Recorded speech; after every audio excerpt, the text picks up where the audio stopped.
So Tiffany is going to talk about the marketing entry strategy. Okay, so therefore we recommend that Docomo set up a wholly owned subsidiary to enter the US market. As featured, 25% of phones sold are smartphones, and 45 million people in the US use their cell phones to access the internet. These numbers are only expected to grow with each year.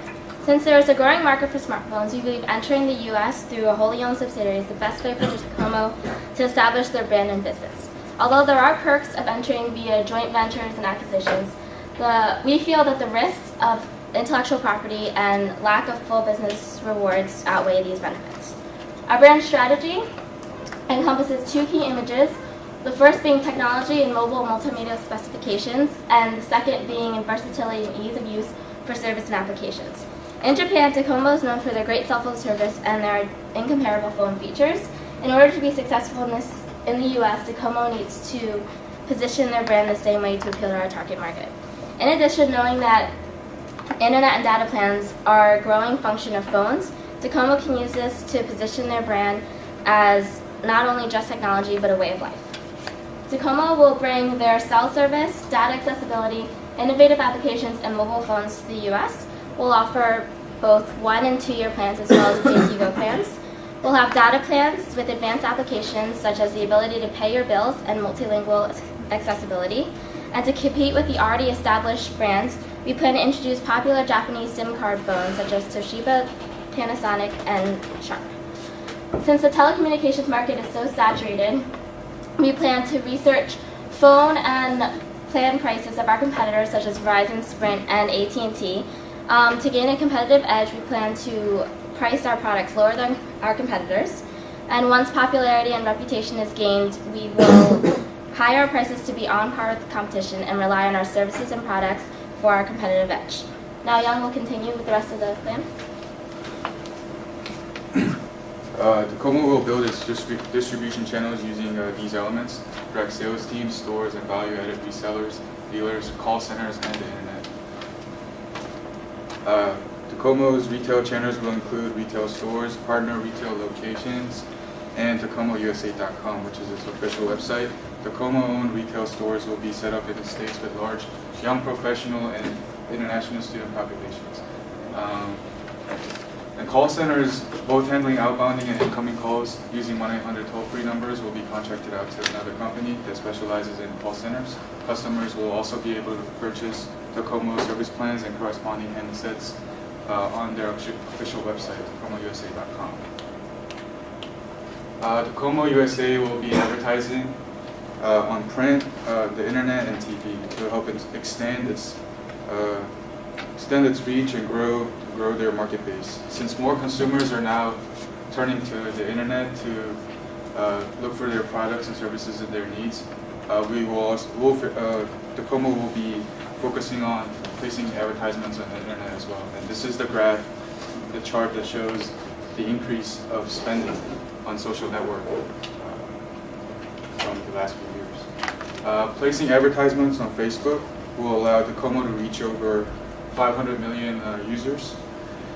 Facebook's main users are between the ages of 18 to 49, which is in the realm of what we are actually looking for. Docomo can target its ads directly to the demographic that it wants, because Facebook users provide their information on their age, gender, and location and interests. And this is the graph that shows the main users of Facebook. Docomo will also be using Twitter as their advertising medium. As of September 2010, there were nearly 100 million tweets per day. Docomo will be publishing promotional tweets, advertisements, will also make announcements. And Twitter will allow Docomo to receive direct feedbacks from the users. As for promotions, Docomo will look to partner with culture groups and sponsor events on different campuses. As we mentioned, international students and young professionals around the world is what we're looking for. So these groups are from India, China, South Korea, Canada, Japan, and others. And reaching out to these groups is vital for Docomo, because it will create positive image, and it is one of the better ways to build brand loyalty. As for the other promotions, we'll will have buy one get one free phones, free Bluetooth headsets with the purchase of higher end phones, mail-in rebates of prepaid phones, and App Store coupons for smartphone users. We plan on utilizing focus groups and surveys to get U.S. opinions on Docomo phones and plans. With this information, we'll be able to tailor and customize our products to national tastes. Thank you very much. Thank you. Time for a few questions. How are you going to convince a new customer to lock themselves in into one or 2 year contract and then really know the strength or the quality or the reliability of the network in the United States? Well, a lot of the people, half of our target market is international business people and international students, and we're hoping that our international global brands will bring them in and be able to attract them to our quality and our services because they've already known it. And also, we plan on doing a rigorous marketing plan, introducing all the new technology and all the new applications that we have to offer, and hopefully through those venues, we'll be able to get customers. Are you going to build a network from the ground up, or are you going to like lease space from other like smaller networks? Because the target market you guys have is like pretty small, so I don't know if it's worth the investment. Well, we also have kind of a subsidiary here that helps out expatriates with their mobile services, so we hope to build up from that. Among your target customers, I guess the second one, international people, like students and business people, they would have different needs, such as like contact with their friend, family, like international calls or something like that. So would there be any like specific plan or like product that would be really appealing to these customers? I think there are a lot of promotions that we can like fit into. That's what you're saying. Like we have a lot of plans and like. We also have this new technology that helps with email and languages. So, say for international students, most international students are bilingual or more. So we do have that technology to help ease the communication system from home and then from your friends that you make here in the U.S. where you speak English as opposed to home where you speak another language. And also, like I talked about, in a lot of the phones in the U.S., they use certain technology that don't allow you to use your phone abroad. So when you go abroad, they actually lock your phone. You have to pay an amount to open it.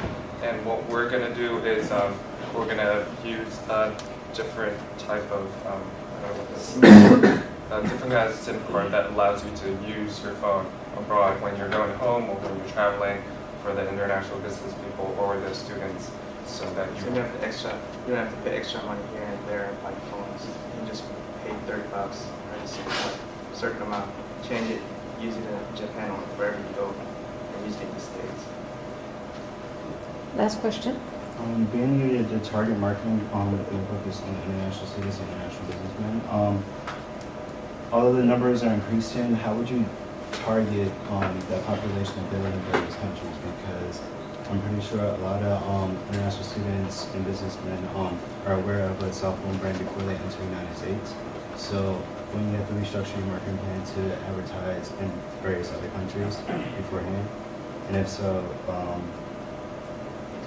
would you like focus on international students whose contracts are ending soon, or who's coming into the United States the following year?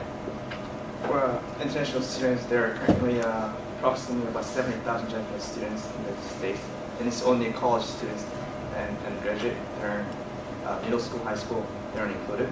So all those students, we can have the contracts in Japan before they come to the States. We'll make the contract there so they can have their phones right away ready to use here. They'll be paying with credit cards. So like their parents can be a co-signer. So once they like terminate the contracts, I guess their parents can be provided with the termination. I think the most important part is that we're not really trying to necessarily take people from other companies. Like that would be ideal, but that's not necessarily what we want to do. We want to get our brand image out there so when it comes time, if their contract isn't up, that when it is up, they'll look at our brand and be like, this is going to be better for my business and for my travels. So it's not necessarily we want somebody from AT&T to terminate their contract right away. We want our brand image to start being known, being more present, so when people do decide to change their plans, we're there for them because we are the better plan. Okay, thank you very much.